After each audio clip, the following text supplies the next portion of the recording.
Today we're talking about something that might just transform your entire practice experience. 8 psychological pillars that separate thriving dentists from those who struggle. But first, let me ask you something.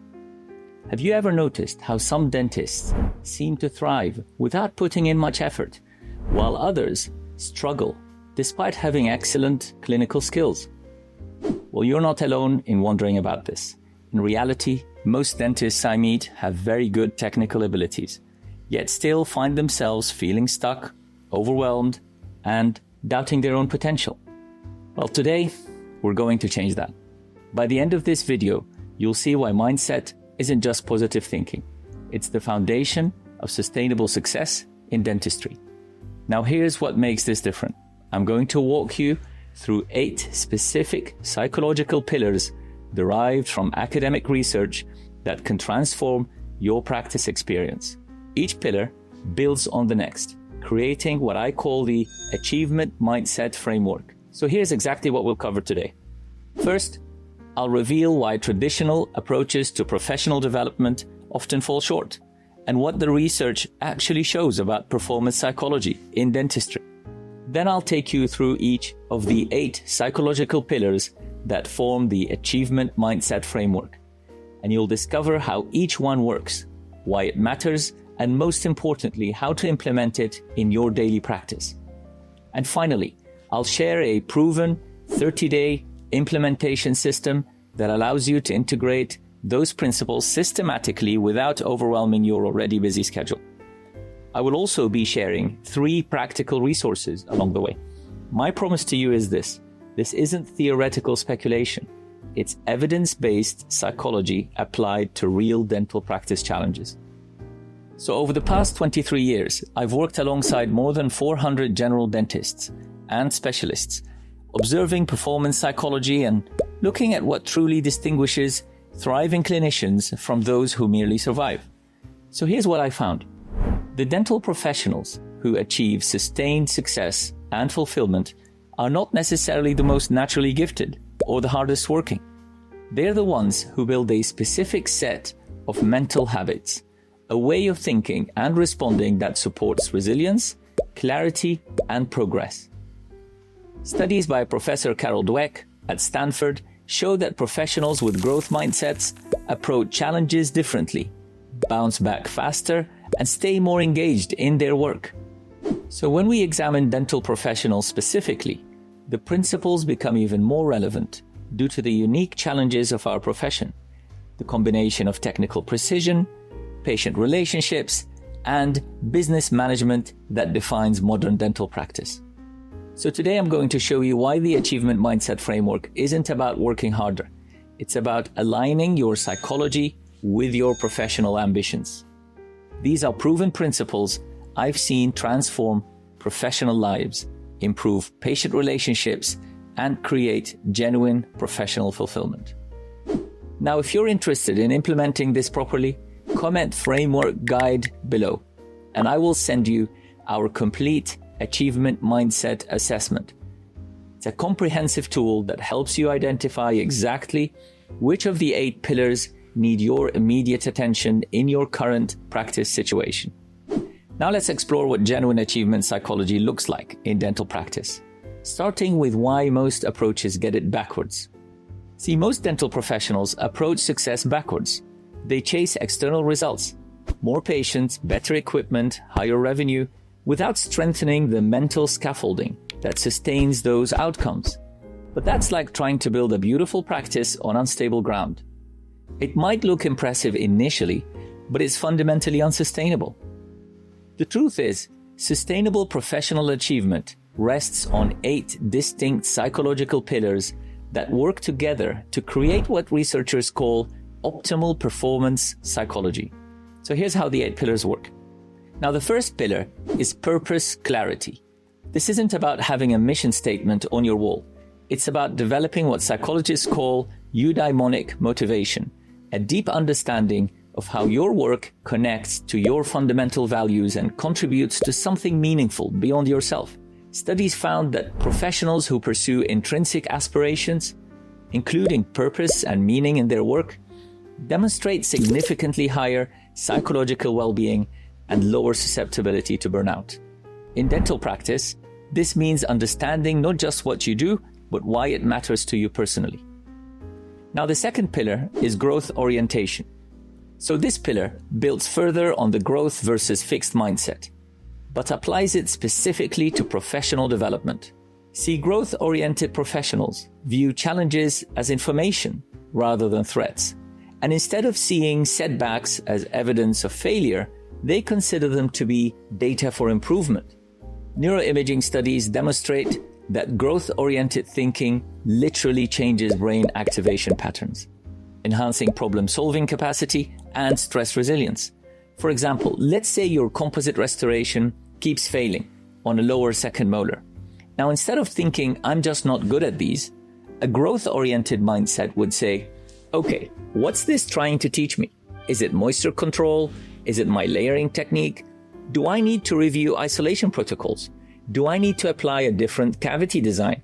Or maybe use a different material?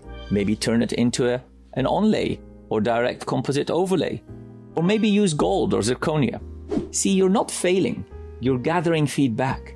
And that shift alone can transform how you approach your entire clinical day. Okay, so the third pillar is about process focus. This is one of the most surprising insights from achievement psychology.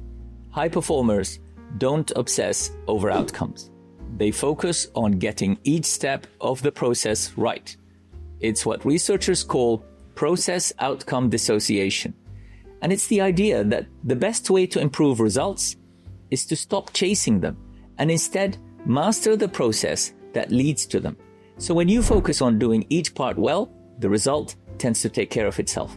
Now, professionals who take this approach achieve better long-term results, and they also feel less stressed and higher job satisfaction.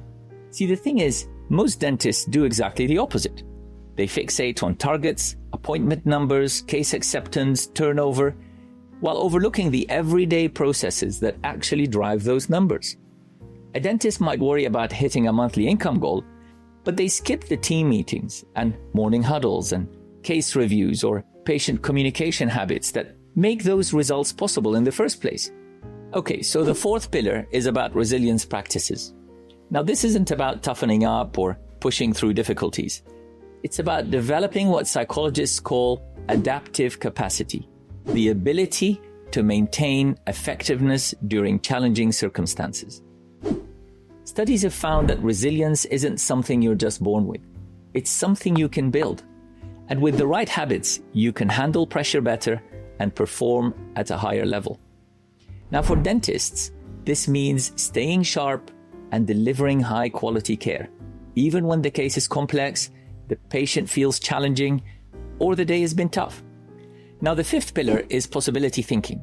This involves developing what cognitive psychologists call generative thinking patterns, the ability to see opportunities within constraints and solutions within problems. Studies found that possibility-focused thinking is associated with higher levels of creativity and innovation. So in dental practice, this means approaching clinical challenges, patient concerns, and patient development with creativity and curiosity.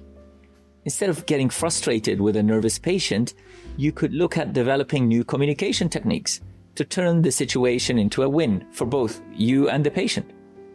So the sixth pillar is present engagement. Now, this is built on mindfulness research, and it's about showing up fully to what you're doing right now.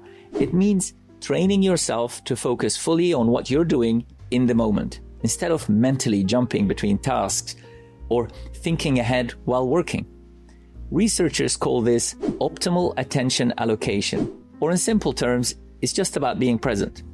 And when professionals stay present, studies show they make clearer decisions, make fewer mistakes, and actually enjoy their work more. So let's say you're doing a root canal treatment, but part of your mind is already thinking about the patient waiting next. That split focus and lack of concentration on the task at hand can lead to perforations, ledges, and missed canals. But when you train yourself to be fully engaged with this patient and the procedure itself, everything flows better. you work more efficiently, your outcomes improve, and your patient will start to notice that calm, focused energy. Now, the seventh pillar is about positive expectancy, and this isn't about blind optimism or just thinking happy thoughts. It's about building realistic confidence, expecting good outcomes, because you've prepared well and have the evidence to back it up. Studies have found that when professionals genuinely expect a positive result, they perform better, because that mindset influences how much effort they put in and how much they prepare. So let's say you're about to perform a restorative treatment on a complex case, and your mindset is, this probably won't work. What will happen is that you're going to cut corners, hesitate, or you're going to miss something. But if you approach it with, I've reviewed the case, I've got the skills, and I know what I'm doing, your prep will be sharper, your technique will be calmer, and your chances of success will go up. And it really is not wishful thinking. It's the confidence that you have the skills to complete the treatment successfully. Now, the eighth pillar is personal agency. This just means believing that what you do actually makes a difference. Psychologists call it having an internal locus of control. And it's about knowing that while you can't control everything, you can control how you respond and the choices you make. And studies found that people who think this way tend to stay more motivated, solve problems better, and feel more fulfilled in their careers. Now imagine a patient doesn't show up or a treatment doesn't go as planned. It's easy to get frustrated and blame the system, the patient, or the day. But someone with strong personal agency might say, okay, what can I tweak here? Can I improve my reminders? Could I have communicated the importance of the appointment better? It's a mindset shift from reacting to taking ownership. And that change in how you approach problems changes everything. What's very important to understand here is that these 8 pillars all work in synergy. They don't just add together, they multiply each other's effects. So a dentist who's clear on their purpose and has a growth mindset will handle tough situations very differently from someone who's only got one of those things. Now, when you add habits like staying focused on the process and building resilience, the growth doesn't just add up, it multiplies. And that's what makes the achievement mindset framework very effective. It's not about being good at just one thing. It's about building a strong mental foundation that helps you stay sharp and successful over the long run. If you're finding this valuable and want to have a closer look at your current mindset foundation, comment mindset assessment below, and I will send you our comprehensive achievement mindset diagnostic. It will help you identify which of the 8 pillars you're already strong in and which ones could make the biggest difference with a bit of focused attention. So now that we understand the 8 pillars, how do we make this practical? Now let me introduce the STRIDE framework.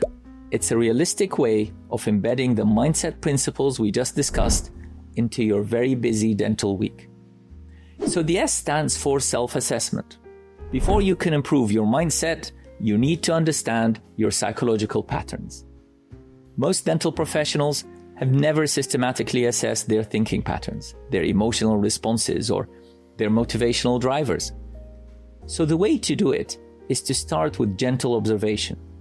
What do I usually think when a case becomes challenging? How do I respond emotionally when a patient cancels or complains? What do I tell myself when I make a mistake? Where do I feel most confident in my work? And where am I most hesitant?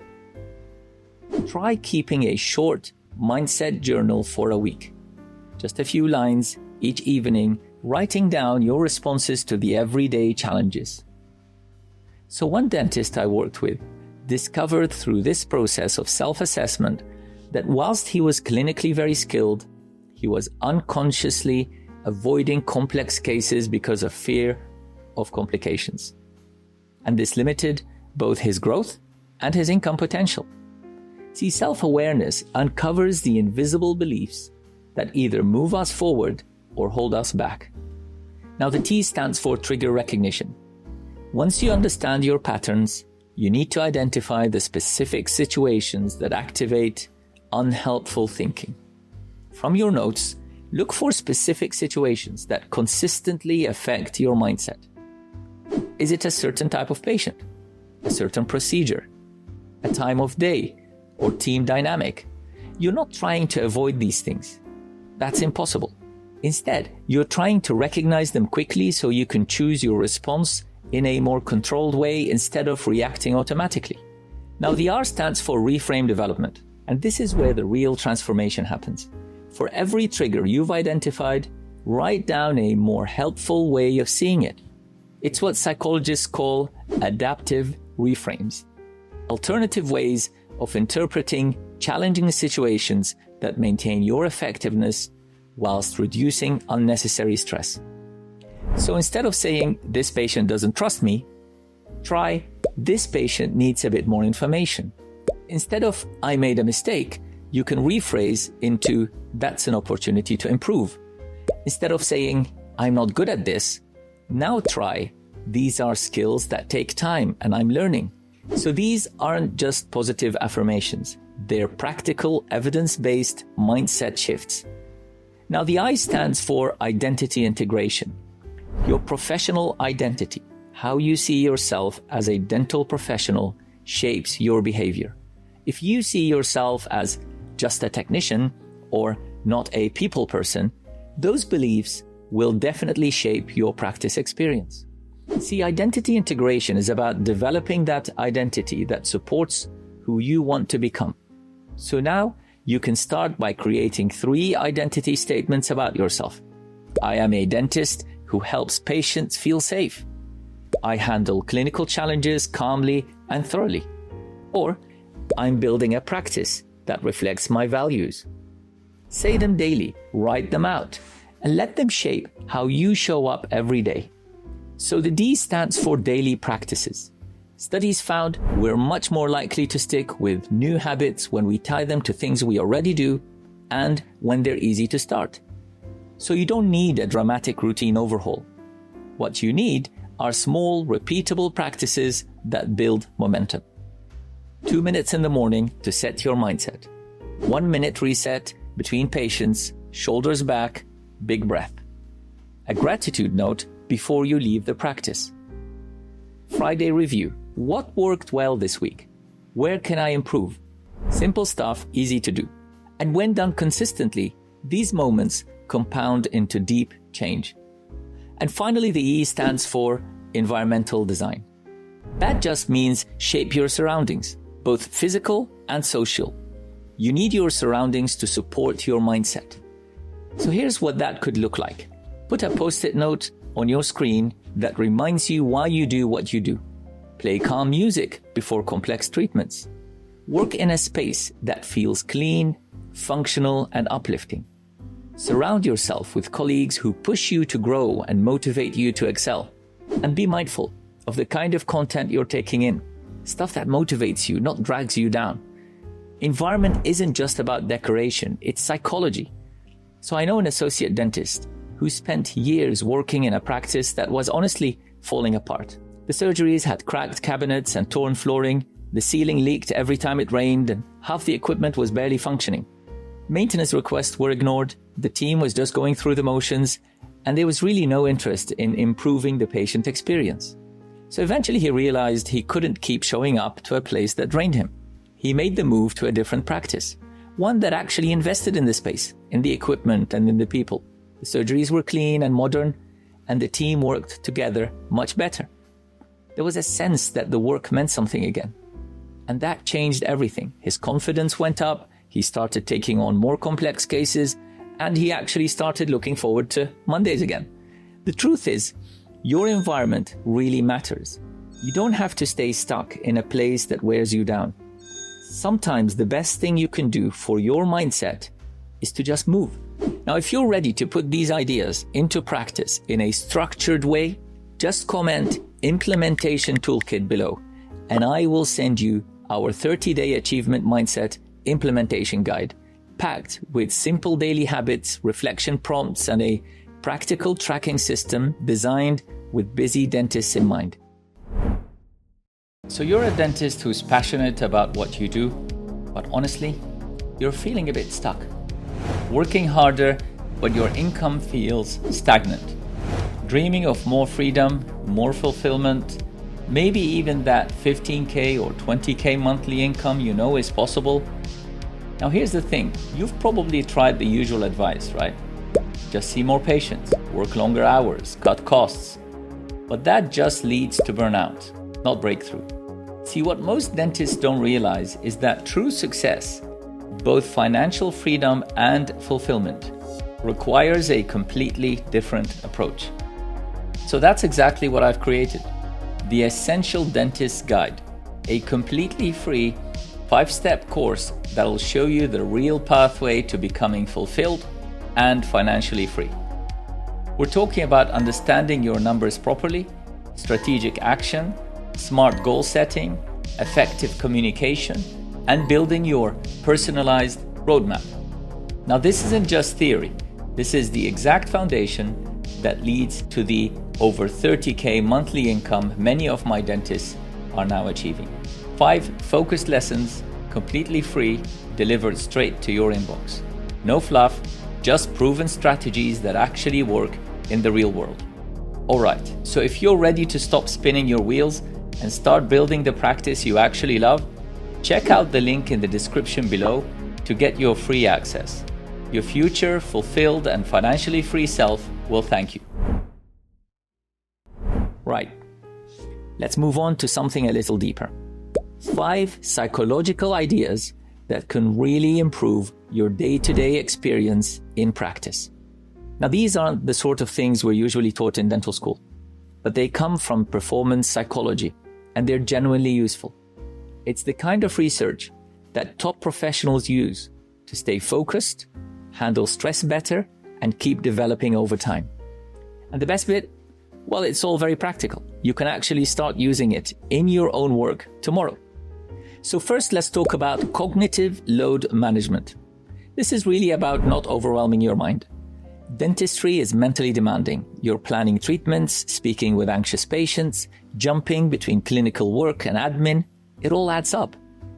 And when your head's too full, mistakes happen, stress creeps in, and your judgment can suffer. So what do high-performing dentists do differently? Well, firstly, they make a point of focusing on one task at a time, especially during complex procedures. You won't find them checking emails in the middle of a crown prep. They also set up systems for the routine bits, like a checklist for new patient exams or post-op instructions. So they're not starting from scratch every time. Between patients, they pause for 60 seconds, breathe, reset, and clear their mind before moving on. And when it comes to the smaller, lower impact decisions, if a team member can deal with it, they let them. Now picture this, you're in a surgery doing a crown prep, but part of your mind's busy thinking about whether that lab case has turned up yet. That's cognitive overload. Instead, try blocking everything else out and focus fully on the procedure. You'll work more efficiently, feel less drained, and the quality of your work will improve. So now let's move on to attention architecture. Be deliberate about where you place your attention. It's about giving your full focus to the task at hand, so your mind isn't being tugged in 5 different directions. Most dentists are juggling everything at once. Patient care, staff queries, invoices, referrals, and the outcome is that you feel rushed all day, yet nothing gets your full attention. So what tends to work better is to start by blocking time out. Set aside specific slots for focused tasks. Let's say 30 minutes a week to review your KPIs, or 15 minutes each day to plan for tomorrow's cases. Next, protect your deep work time. When you're doing something that requires full concentration, like treatment planning, switch off the distractions. No emails, no calls. And finally, build in transitions. Just 2 minutes between clinical and admin work can help you mentally step out of one mode and into the next. So instead of replying to messages between patients, set one admin block, maybe around 2 p.m., where you handle everything non-clinical in one go. You'll find you stay much more focused and less mentally scattered. Next is emotional granularity. Now, this means learning to recognize and describe your emotions more accurately, so you can respond to them more effectively. Instead of just saying, "I'm stressed," try to be more specific. Is it anxiety about that extraction tomorrow? Is it irritation because a patient didn't follow your post-op advice? Or is it just plain mental fatigue? The more precisely you can name the emotion, the easier it becomes to manage it properly. Now, one simple habit that helps is to take a couple of minutes at the end of the day to reflect. What emotions came up today and what brought them on? Write it down if it helps. Let's say you finish the day feeling low. Instead of putting it down to general stress, you realize you're frustrated, maybe because a patient questioned your recommendation. That sort of insight can really help you handle similar situations more calmly next time. Next, let's talk about metacognitive awareness. This is really about noticing how your thoughts influence your behavior. Dentists who manage their work calmly and effectively are usually aware of what's going on in their own minds while they're working. So how does this actually look like in practice? It's when you catch yourself losing confidence halfway through a procedure and you steady yourself. It's when you realize that your mood is starting to affect the way you speak to a patient. It's recognizing that you're rushing, not because you're short on time, but because you're avoiding something uncomfortable. A helpful habit is to pause and ask, what am I thinking right now? And is it helping or is it getting in the way? Say you find yourself holding back during a consultation and you realize it's because a previous patient didn't take your advice. That moment of awareness helps you reset and respond with more perspective. And the fifth concept I want to discuss is flow state engineering. Well, let's talk about flow. Flow is that state when you're fully absorbed in what you're doing, focused, steady, and everything just seems to come together. It usually happens when the task is suitably challenging, but you're confident in your ability to manage it. You're not overthinking, you're simply getting on with it. So how can you create more flow in your working day? Start by planning your appointments sensibly. Avoid booking 4 demanding cases back to back without any time to breathe. Feedback during the procedure can help too. For example, watching the obturation fill in real time gives you immediate confirmation and helps keep your concentration sharp. You can also shape your environment to support focus. A tidy surgery, good lighting, and as much quiet as the setting allows. And before a demanding procedure, take a moment to mentally prepare. Have another look at the case, take a breath, and picture the outcome you want to achieve. Say you find you tend to enter flow more easily during crown preps, when classical music is playing and you're not being interrupted. You might begin to organize your day to make space for more of that. So how does implementation in day-to-day practice actually look like? Well, as I told you, this isn't just theory. It can be applied in small, manageable ways throughout your working day. So for cognitive load, identify the 2 or 3 most mentally demanding tasks in your day and aim to do them when your mind is sharp, usually earlier in the morning. For attention, set aside 15 to 30 minutes each day for admin planning or simply gathering thoughts. And make sure that time's protected. For emotions, at the end of the day, take a few minutes to reflect. What emotions did I feel today? What seemed to trigger them? For self-awareness, throughout the day, pause and ask yourself, what's going through my mind at the moment? And finally, for flow, notice when you feel most focused and see if you can recreate that setup more often. You don't need to change everything overnight. Just pick one idea and try it out this week. Because often, it's not about working harder, it's about thinking more clearly. And that's what helps you stay calm, capable, and energized in a profession that calls for all 3. So now let me share a 4-week program designed to help you put the achievement mindset framework into practice in a realistic and structured way. This isn't about making drastic life changes. It's about thoughtful, evidence-informed adjustments that build up over time. And my promise is simple. I'll keep it practical and well within reach. So week 1 is what I call foundation building. This week isn't about fixing anything. It's just about noticing. Think of it like a gentle, mental audit. Grab a small notebook or use your phone if that's easier, and during your day, write down a few short notes. Like, when did you feel at your best or most confident? When did stress begin to creep in? And what triggered it? What thoughts came up during a difficult patient conversation? When did you feel most focused or had that quiet sense of progress? You're not trying to change anything yet. The aim is just to become more aware. And interestingly, simply paying attention often begins to change how you turn up at work. And yes, it's backed by solid research. Now, week 2 is about trigger identification. Now you're going to join the dots. Go over your notes from week 1 and ask yourself, are there certain types of patients or treatments that knock your confidence? Are there recurring admin or team issues that distract you? What time of day do you feel most alert, and when do things tend to dip? What kind of thoughts usually come before a good moment or a not so good one? From here, make a simple trigger list. Nothing fancy, just a few notes on what seems to drain your energy and what helps you feel more in control.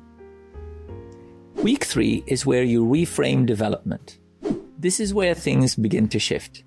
You'll take the difficult moments from the week before and gently rework the way you think about them. Let's say the trigger you've identified is a patient keeps questioning your treatment plan. The old story is they don't trust me. Now your new story could be something like they're trying to understand. They just need reassurance. Or the trigger is a day full of back-to-back motor endo treatments. The old story could have sounded like, this is going to be exhausting. Now your new story sounds differently. I've managed more demanding days. I'll just take it one tooth at a time. See, this technique is called reframing, and it's incredibly effective. It might feel a bit unnatural at first, but over time, your brain begins to lean more towards these helpful patterns on its own. And then comes week 4, where you really start to get into the integration and habit formation. So this week is about making it stick. Choose just 3 small daily practices that you can carry forward beyond the 30 days. You might pick purpose clarity. Take 30 seconds before your first patient to quietly remind yourself why you do this work. Even something simple like, I help people feel safe and stay out of pain. That's enough. Or maybe growth orientation. When something goes wrong, instead of saying I messed up, try saying, what can I learn from this? Or you can choose resilience reset. Between demanding patients, take a deep breath, roll your shoulders back, and mentally let go of the last case before moving on to the next. That's it. Not 10 things, just 3. And remember, you don't have to be perfect. If you manage these practices 70% of the time, you're already making excellent progress. Okay, so you've got the foundations in place. You've started noticing patterns, building awareness, and experimenting with better mental habits. Now let's look at 5 ways to take things a bit further, without adding pressure or expecting perfection. So first, let's look at environmental cues. You don't need a whiteboard full of motivational quotes, but a few simple visual prompts can help keep your mindset steady. Keep a small card in your surgery with a few words that remind you why you chose dentistry in the first place. Stick a post-it note near your computer with one phrase that helps you reset your mindset. Maybe something like, focus on the patient, not the pressure. Or a photo that reminds you of a moment that felt meaningful in your journey as a dentist. It doesn't have to be profound. It just has to be meaningful to you. Just something that quietly brings you back to what matters. Next is social integration. See, you don't have to do this on your own. Let someone know what you're working on. It could be a colleague, a mentor, or your nurse. Whether it's staying calmer with anxious patients or building more confidence in treatment planning. Why? Because sharing your goals makes them feel more real. It also builds a bit of accountability and encouragement. People often start looking out for you in small but helpful ways. Now let's talk about measurement systems. So we need to measure progress. Track how you feel, not just what you do. You don't need a spreadsheet, just a simple daily check-in. On a scale of 1 to 10, how stressed did I feel today? How confident was I during key appointments? How did my interactions with patients feel? Rushed, calm, connected? Even doing this for a week gives you instant insight and helps you recognize when things are improving. The next point I want to discuss is continuous learning. Top up your mindset once a week. Take 10 or 15 minutes a week on a Friday morning or quiet Sunday evening to read, listen to, or watch something that strengthens the way you think. It might be a podcast on performance psychology, a book on habits, or simply revisiting a lecture that stayed with you. Think of it like brushing your teeth, regular, light, and consistent. And finally, let's talk about adjustment protocols. So every few weeks, pause and reflect. What's working well? What's starting to feel forced or unnecessary? What can I adjust or let go of? See, your mindset practice should support you, not feel like another job. There's no universal formula. It's about trial, reflection, and occasional course correction. So just remember, the aim isn't to feel perfect all the time. It's about building small habits that help you respond in a steadier, more constructive way, bit by bit. Now, one dentist I worked with described the change as, I'm still facing the same challenges, but I'm handling them from a much stronger psychological base. That's exactly what we're aiming for. The achievement mindset framework won't make difficult days disappear, but it does change how you respond to them. And that can make your work feel more manageable, more fulfilling, and more sustainable over time. The achievement mindset framework is really just a practical way of understanding how your mindset influences your day-to-day experience in dentistry. But here's the key thing to remember. This isn't about turning into someone you're not. It's about gradually building ways of thinking and responding that support the kind of dentist you want to be, whilst still staying true to yourself. We discussed the 8 mindset pillars behind it: purpose clarity, growth orientation, process focus, resilience practices, possibility thinking, present engagement, positive expectancy, and personal agency. Together, they give you a solid foundation, not just for better performance, but to feel more fulfilled in your work too. And it's not just theory. Studies have found that when people strengthen these mental habits, they don't just get better results. They enjoy their work more, avoid burnout, and continue to grow with confidence over time. And that matters, because dentistry isn't only about technical skill. It's a human profession. And the way you think affects everything. How you make decisions, how you connect with patients, and how satisfied you feel at the end of the day. So let's be honest, you're busy. You've got patients to see, treatment plans to finalize, notes to complete, and likely several other things competing for your attention. Now, this framework isn't about adding more to your list. It's been designed to fit in with the reality of dental practice, not some ideal version of it. So start small, pick just one pillar that resonates with you, and try out one simple habit to support you. Get that going first, then add to it when you're ready. Because it's not about big dramatic changes. It's about small, steady shifts done consistently. Even a 1% improvement in how you think and respond each day can lead to meaningful change over time. So here's what we tend to see when dentists commit to these small mindset shifts. Stress begins to ease. Confidence builds gradually. Challenges feel less intimidating and more like opportunities to improve. Interactions with patients feel more natural. Decisions feel more thoughtful. And working days start to flow more naturally. And perhaps most importantly, many start to reconnect with why they went into dentistry in the first place. That quiet sense of purpose, the feeling of doing good, meaningful work, and continuing to grow in a profession that's both challenging and rewarding. So where to go from here? Change doesn't begin with big declarations. It starts with small, steady action. So if you're serious about building a stronger mindset, begin by simply noticing.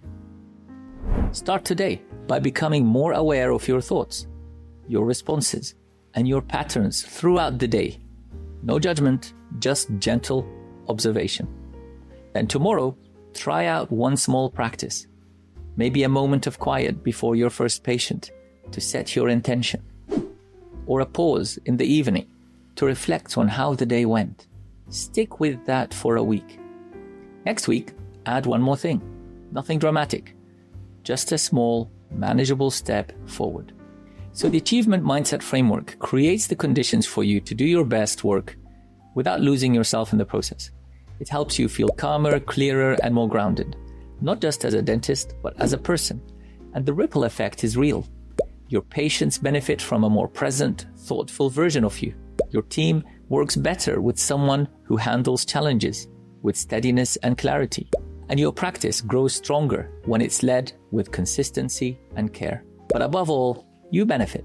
You deserve to feel a deeper sense of satisfaction from doing good work in a way that reflects your values and who you are. Now, this framework gives you a map. It's the small, day-to-day choices that bring it to life. It's not about working harder. It's about thinking more clearly, responding more wisely, and building something that lasts. So be patient with the process. Be consistent with your habits, and be kind to yourself along the way. Thank you for watching.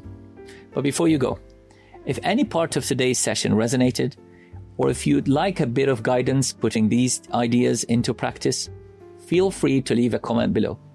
You can simply write Framework Guide if you'd like to receive the full Achievement Mindset Assessment. Comment Mindset Assessment if you'd like the diagnostic tool to see where you currently stand, or Implementation Toolkit for the 30-day step-by-step guide with daily prompts and reflections. No pressure at all, just something to support you if you're ready to take the next step.